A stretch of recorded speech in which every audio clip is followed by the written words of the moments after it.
Live. Uh, Welcome to the stream. It's gonna be super short, like 20 minutes, because I just spent the last like 10 minutes fixing a bug for work. So I'm not in like a great mood to program, but whatever. All right. Okay. So I'm gonna talk about what I've sort of done with Go and like how to organize, or maybe it'll help you organize your code. I don't know. I am gonna like push this, I think, to a GitHub repo, or something like it, I guess. So yeah, okay. So let me just show you. Let me show you what I have here. So we've got. So I've got. Okay. So first, I'll just show you what I've done. Um, Not 3,000, that's for sure. Not that. Why is this so? Why is Brave so tiny? I don't understand that. All right, let me see. Is it 9,001? All right, so I've made this. Oh wow, what? Oh, because the text is black. Wait, what? Okay, hold on a second. No, it's fine. All right, so you know what? It is Brave though. Here, let me bring in Safari. Let me actually just let me disable this real quick. This dark reader thing. Let me okay. Let me disable this real fast. Okay. Oh wow, I've really been messing with this, so now it's like totally ruined. Let me see. Oh, you know what? Probably because um home? No, it's index, right? Is that what it is? Yeah. Yeah, let me do this. There we go. Okay, that should work now. Maybe define body layout. Wow, it's good that I was going to show you this because it's not working. Um well, you know what? Let's wait, what is emote only? Oh, okay, that's fine. So let me just show you what I have going on here. Um and I don't really understand why it's not working. I'll put dark reader back on. But we can debug it for the next 20 minutes. No problem. All right, so let's look at the page here. We've got some stuff. The header, the nav is showing, but inside of main that is not showing, right? And that should be index. So I'll just show you what I've done here. Because clearly it's not really working. Uh, okay, so there's three files, right? In the main directory, there's main. Um, so I ripped off a guy named Ben Hoyt's project organization. It's like this weird like dependency injection thing, which for testing, which I didn't really get to, but yeah, I like it anyway, so I kept it. So you open the SQLite database. First of all, it's Go and SQLite. I have to say that, and SQLite goes to production. Okay, that's just how it's gonna be. Um,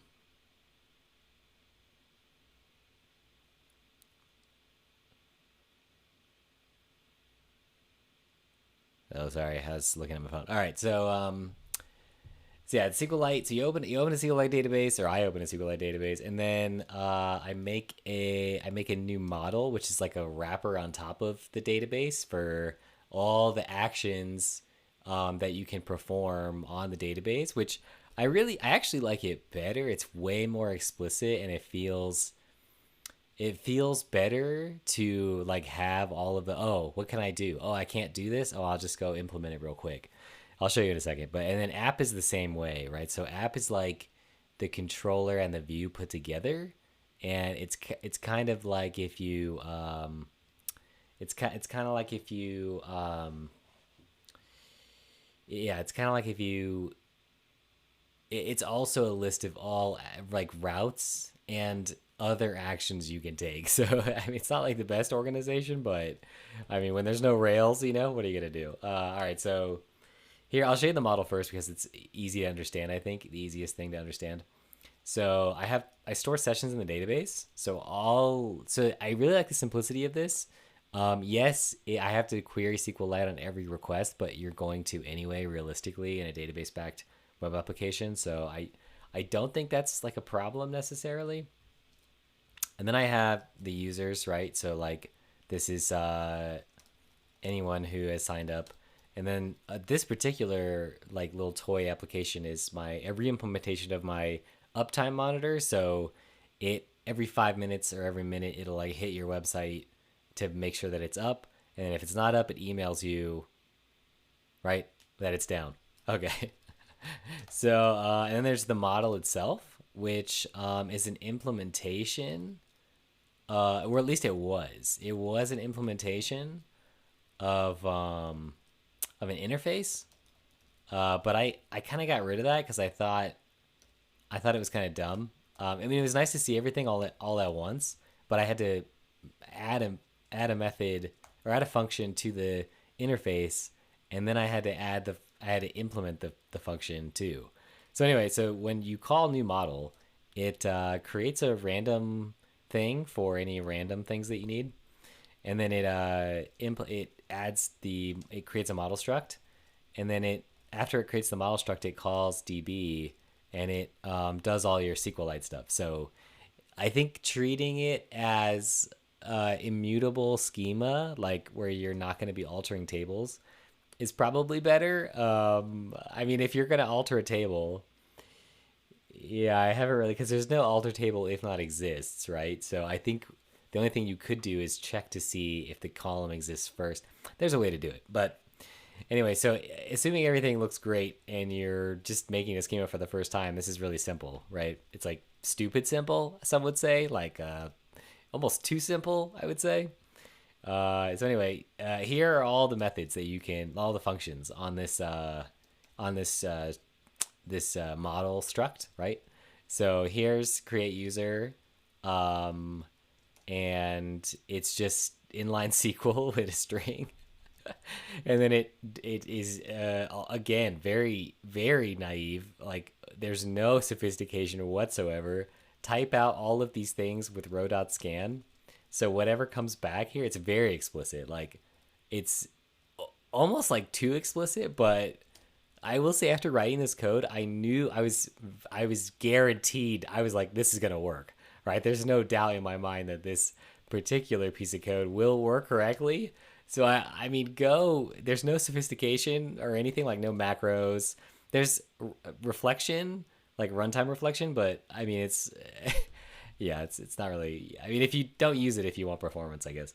So yeah, the good thing is, yeah, one, performance, and then two, you can look at this thing and see that these things match up in order. Like, oh, okay, ID is going to be over here, and then session ID is here, user ID is over here, right? So these are like the create ones. There's delete, right, which is even shorter, right? It's always very short. Uh, and I also made a little helper for null string stuff because it was annoying me. And then here's create site. It's very similar. They're all very similar. I tried to add some sophisticated, one level of indirection where I kind of like, oh, am I making models? Like, I don't know. But you're not really ever making models. Like, there's no point. I feel like if you're not going to use the column, don't, uh, I don't even think it's worth it. Because, like, if you have to do this row scan, it's expensive for you to type this stuff out. So unless you're generating this, I would say don't do it, right? Like, and I think a lot of memory in web applications is wasted from ORMs. I have no scientific backing to back that up. I should try it, but if you just get columns that you need and you don't necessarily care to like be rigid with the structs, like I got everything out because just in case I wanted to check, but I didn't do it. So if I actually needed something, it almost makes more sense to make structs that reflect the data that you actually care about for the view or whatever, instead of like, oh, this struct represents this table, right? Yeah, it makes more sense in this situation, I think. So here's like an update, right? Update email. Oh, here's the nullify thing, right? And then here's like a more interesting one.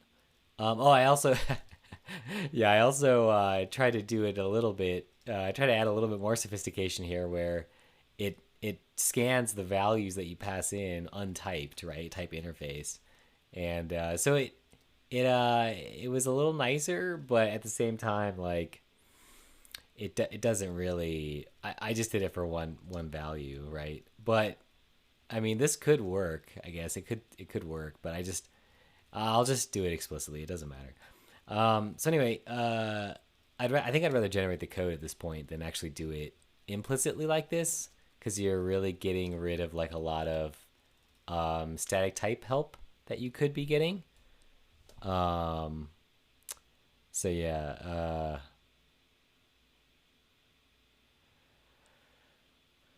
yeah. Anyway, so let's see. List sites is probably the most sophisticated one. It doesn't map cleanly to. Oh, it does map cleanly to a table. But if I had like a join or something, then that's what I was talking about. Like if you made a struct that represented the return values instead of trying to like make it into an ORM, right? Like don't worry about it necessarily. Like if you really have to check update it, just come back, update it, and then go back to your code, your application code. All right, so the most exciting part I think is, so that's in main, that's new model, right? And then new app is the most exciting part, right? Like it ties the model logger. There's a mux. There's a map of templates that is not working, but I should actually see why that's not working. I just changed this before I got on here, and I totally forgot about it. So it makes sense that anyway. So I'll go through the routing. So this just uses standard. Um, well, that was weird. Okay. This just uses like standard um, routing. So it's I added a little bit on top just to make it look a little nicer, but underneath it's still just the Golang standard library. I got 6 minutes. It's still the Golang standard library underneath, which means that you can't. This just calls HTTP handle, right? Um, it calls handle func, right? And it just takes the pattern. It doesn't have it doesn't necessarily care what the method is. I did that myself. So here I came up with this. I got inspired by this use middleware pattern. It's the adapter pattern or whatever. That's what the Golang people call it. And so it just loops through all your middleware backwards and applies it in the order that you see. So here I have an allow middleware, and allow is it checks to see if the method is allowed. This so I love Go because it is just so straightforward. Like there's no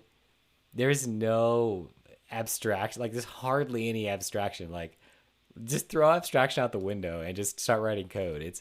It's pretty crazy. Like yeah, there's something. Anyway, so yeah, allow basically is what I'm doing to say, oh, okay, is it a method get or a method post? And it actually makes a lot of sense. And I didn't actually do this in any of my middleware. Like I would actually just return a 404, right? Instead of a 405 method not allowed. So technically this is more correct in terms of the HTTP spec, but yeah, all right. So and then there's a CSRF middleware, of course. You gotta have it. So the way the CSRF middleware works is like the dumbest way possible. There's no there's no encryption. First of all, I want to talk about sessions and CSRF. I there's a thing called a breach attack back in 2013, and I was always wondering like why everyone went to great lengths in so in to make stateless session cookies, which I'll talk about two things. One, uh, if you have stateless session cookies, you need to encrypt your cookie, and now you have a lot of more sophistication in your web code, like your framework code. It's way more complex. Like it's an order of magnitude more complex to encrypt HMAC and encrypt on every request, because now you need to rotate a you need to have an XOR for the CSRF value to keep it in the encrypted cookie, but you actually don't need to do this. No, you actually don't need to do this. Sorry, I thought I heard something. Okay, so you all you need to do, all you actually need to do, right, is just create a new CSRF value on every request. That's it to prevent yourself from getting breached, right? So this I borrowed this from Ben Hoyt's thing, but what happens is generate CSRF token is called, right? And it's just a cryptographically random 16 byte string. And so here it is with new CSRF token, right? And so this gets called right before every render, and then it sets itself in a cookie, right? And the cookie is HTTP only, and it is secure. So it's over HTTPS. So I feel like a lot of the in cookie, if you don't, so this is not, so see, this CSRF token is stateless. Well, it's not really stateless. It's stored in the cookie, but the cookie gets reset on every request. So if you have the cookie this request, it's not gonna, it doesn't carry on through the whole application. I mean, you could do that actually. I think people do that, but for me, I'll just generate a new one, like, and just compare it, the new one I just generated in the cookie to whatever's in the form, and if it comes back, then that's fine. That's enough. Actually, it turns out that's enough. And I did not realize this. I also want to talk about sessions, right? So the two things I want to talk about are, one, CSRF tokens could be really easy. We just make them complicated. Number two, sessions also could be very simple. And we also make them complicated. So here I call this cookie sesh, and it's just the session, it's the sesh. And I give it a max age, and it's also HTTP only. It's same site strict. It's also secure, and it depends on no environment variables. Like normally, it's like Rails prod. Like you have to check to see if Rails environment is prod to like do certain things like this. But here you can just check the scheme of HTTPS. And I also set the path to just the root path. So all of these things combined, or I guess these three, right? All of these things combined make a secure session. So not only that, but you can simplify by not having stateless session cookies. This is a stateful session. So when I make a new session here, I'm actually creating the session in the database, right? So there's rows in the database that represent logged in users. And so there's cookies that have the ID, which is also a 16 byte cryptographically random string. And so that gets sent to the client as a cookie, and then it gets saved in the database as a session ID. So when you log in, all I have to do is just check the database. So this is what happens. Here, I'll show you. Okay, so let me see. When you log in, or when you sign up, right? In the middleware, right? In add routes, or in get, for example. So here, there's multiple middleware. So it wasn't add routes. So in add routes, you see here, these are public, like URLs, and these are private. It's probably the most straightforward way I've ever. So all I do is I check for the current user ID, and that is also, I can also check this. So here, it's just calling app model find current user ID from the session ID. So it gets the cookie value from sesh, right, which is the session ID, and then it passes that to the database, and it runs the SQL and just checks to see if it's the max age, which I hard coded to -90 days, right, which is the same max age as the cookie. So that's one thing where I can probably do a little bit better in terms of, but it doesn't really matter. So I also use my little scan thing here, but realistically, I could just say row.scan and say ID, right? And then I don't have to have that scan thing anymore. Yeah, that doesn't even exist. I don't even need to have that anymore. So I just thought that'd be interesting. You know what makes it a little interesting is this, I think, probably. So maybe I'll keep it. So yeah, and then it just halts on error. If there are no rows, it doesn't matter. It just returns nil for the error. So that's one reason I did a little bit more sophistication with this. So anyway, because I wasn't really sure how to like deduplicate that. All right, so it's almost been 20 minutes. I just want to say, yeah, it's weird to have hundreds of followers across Twitch and YouTube. It's so weird, and I just want to say thank you to everyone who's been following and subscribing and stuff. Like, I am not the greatest at streaming or making videos. I mean, I feel like I'm getting better very slowly. But yeah, thanks anyway. I really appreciate it. Okay, so the last thing I want to talk about is the whole thing together, right? So if you go to add routes, right, or you go to yeah, sorry. I also like how easy it is to get around, right? Like as long as I know the names of things, like I know there's gonna be a definition somewhere. There's no method missing or whatever. So anyway, so if this thing was working, here we could debug it real quick. So I said I was gonna be 20 minutes. I'll do 5 more minutes. So we'll debug this. So if I look at home, right, I see that there's get flash, halt on error, and then it sets the passcode to the flash. But get flash I think can probably be nil. Yes, it can be nil. So I think that's probably what's happening. I don't think I can do this with a nil value. So maybe I'll do this.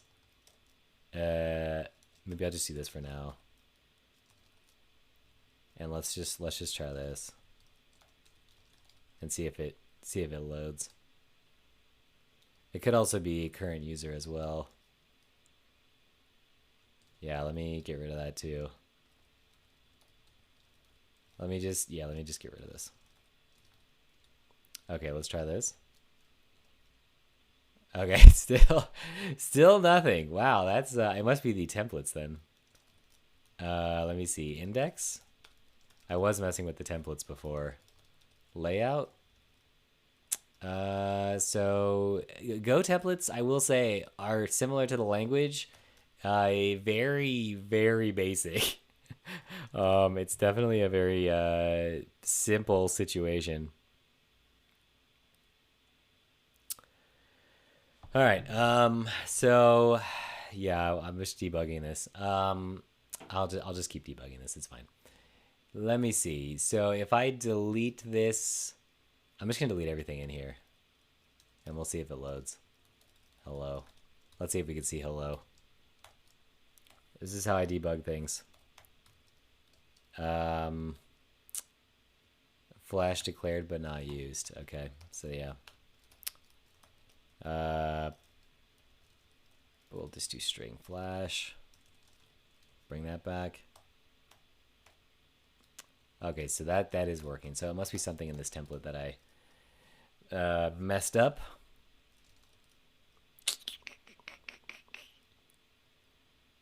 Okay, let's try. Let's get rid of this. If sites. Yeah, go templates. Like there's not like really a great way to. I haven't really found a great way to debug them except for this. Okay, so it's neither of those things in isolation. Is that what I'm seeing? What if I just do this? String. Yeah, let me let me get rid of this too. I have a feeling it's that nil. Oh, I guess not. Okay. Interesting. There's okay. All right. We're gonna debug some more. This is very sad. Let me you know what let me get rid of this again.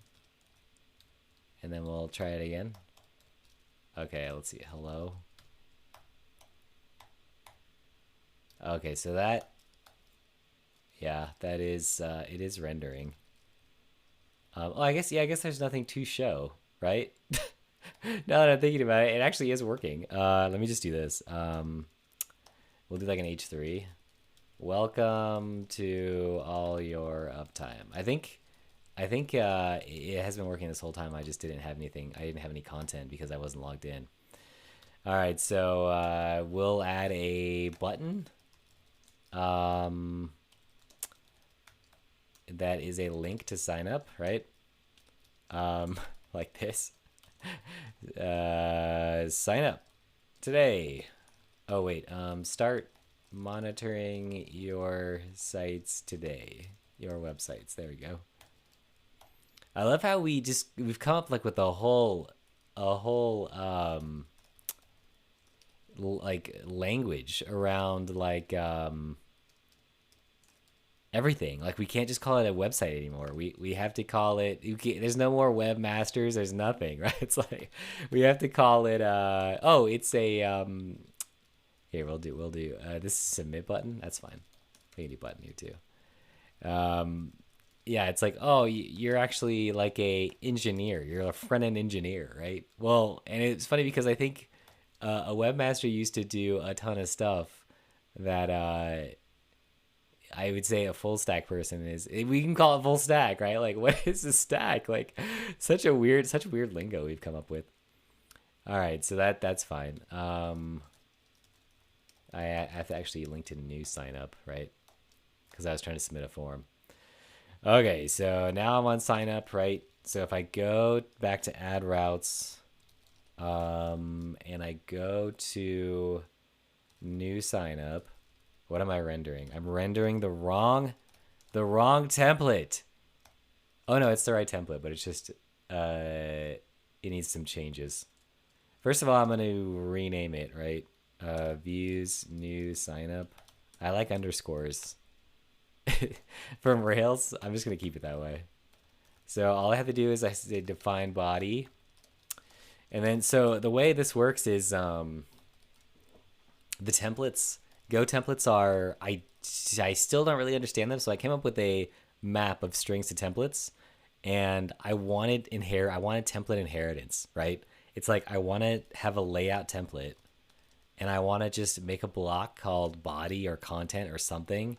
Like it's the yield, right? It's the yield thing from ERB or EJS or whatever, right? And I wanted something, and I was like, there's no way to do it. You have to say template something in your thing, and you can't just say define body. So there is a way that I found to do this, and the only way is to make this map of templates to strings. And so here I declare it, I make it, I read the directory views, and I just loop through the whole directory, and I set the name of the template. So there'll be like a .temple, right, file. And then I parse layout first, and then I parse the current file, right? So this current file gets parsed in the context of the layout file. That's the only way. Go is so simple. It's the only way that I could think to do this. All right, so this is gonna be ugly, but it's okay because I was like, oh, should I use Tailwind? Should I not? Like blah blah blah. So I settled on like my own little as I went along, I just settled on my own little classless CSS, but I don't have any form like stuff. So I've used the Tailwind reset, and I've used the let's go to new sign up. I've used the so there's a Tailwind reset, so all the styles are just completely jacked up. So as you can see here, and then I just have classless CSS. Okay, so here you enter. This is how you sign up, actually. So I was talking about Molvad VPN from before. So this is one way you can do sign up, which is like the dumbest way you can do sign up possible. Oh wow, I was just talking about the oh, you know what? What's up with this? What's up with this CSRF token? Oh man, is it really invalid? I actually wonder. Oh, it's making this favicon. I think it's yeah, I have to have a middleware to get rid of that. Otherwise it's gonna keep doing this. It's really aggressive. Wow, Brave is really aggressive at getting that favicon. And the CSRF token, it's definitely gonna be. All right, let's just do it in Safari. Forget it. Let's bring it in here. Whoops. Okay. All right, so I am actually logged in, but let's see if I can. It'd be nice to actually submit a. All right, there we go. So that's how you log in. So this I have to actually show this. Let's give it a dark mode real quick because media prefers. What is it? At media. Yep. Prefers color scheme dark. And we will say HTML body background color is going to be var gray. Color gray 900. Okay, there we go. That's much better. The font color is going to be color gray. I don't know, 100, I guess. I don't know, whatever. There we go. That's fine. And then also the nav, I think I gave a background color, right? Yep. Okay. All right, here we go. Instead of that, it's going to be like 800 probably, just one off probably. And then I'll probably do that. There we go. Good to go. So this will be color white. We'll just do white. We'll do the hex because, you know, whatever. All right, so that's good. And then I think I need like a hub. What doesn't matter. All right. So I just need to get rid of this index real quick. Oh, my flash also is working, so I can bring that back. And I'll sign in again because why not? Okay, so there it is. Okay, so the way this works is you get this little passcode thing. And wow, this is really ugly. And you get this little, it's 4 numbers. It's 4 things, 4 sets of numbers, right? And so just like Molvad, right? You just have to remember this, and this is your password and your username. So it's just showing in the flash, so don't forget it because when I refresh this page, it's gonna go away. So that's not good. Here we'll say if current user ID, right? Is that what I do in the other one? Current user ID. Yeah. Wait, that's just what I was doing. Current user ID, right?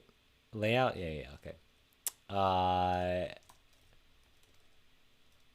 I think there's a way to say if not, right? Maybe I can do that. Let's see.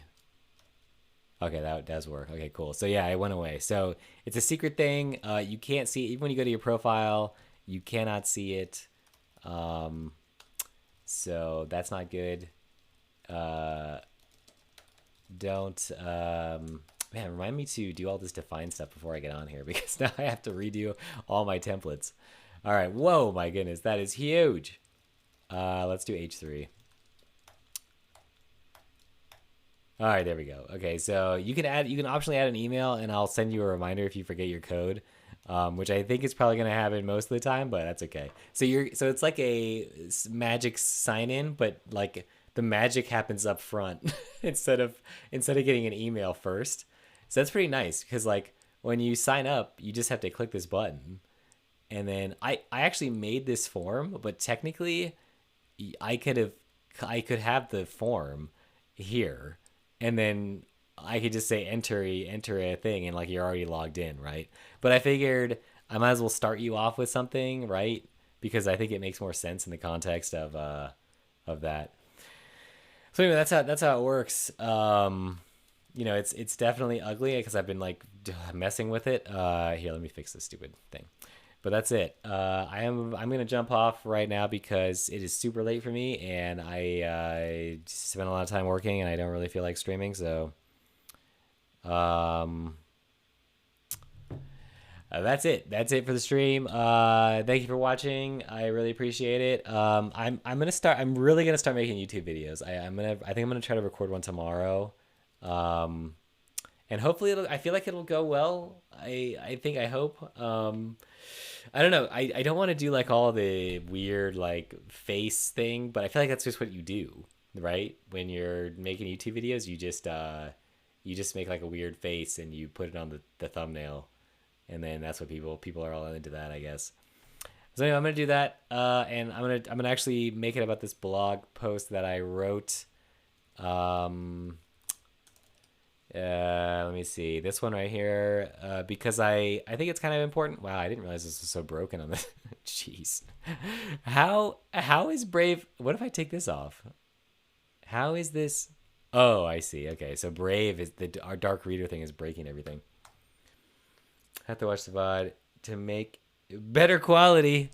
Yeah, I mean, I don't know. I am so new to this. I honestly don't know. We're learning together. I honestly don't know how to make better quality YouTube videos. I think it's probably because OBS, like I think it downs, like I think Twitch downsamples because I I stream to Twitch and then I export. Like Twitch has a little export thing and it exports to YouTube. So I think Twitch compresses like dramatically, and then as it exports to YouTube, um, and then yeah. So I honestly don't know. I think I have to save the video with OBS directly at 1080p or whatever, and then I have to upload straight to YouTube. So hopefully my first like official YouTube only video that's going to be like 5 minutes or so, it's going to be better than like just the VODs from on YouTube. But yeah, that's a good question. Thank you for asking, because now I have to like think about how do I make it 1080p. All right, that's it. I'm out of here. Yeah, watch the VOD. It's gonna be good. At least for Go stuff, you can learn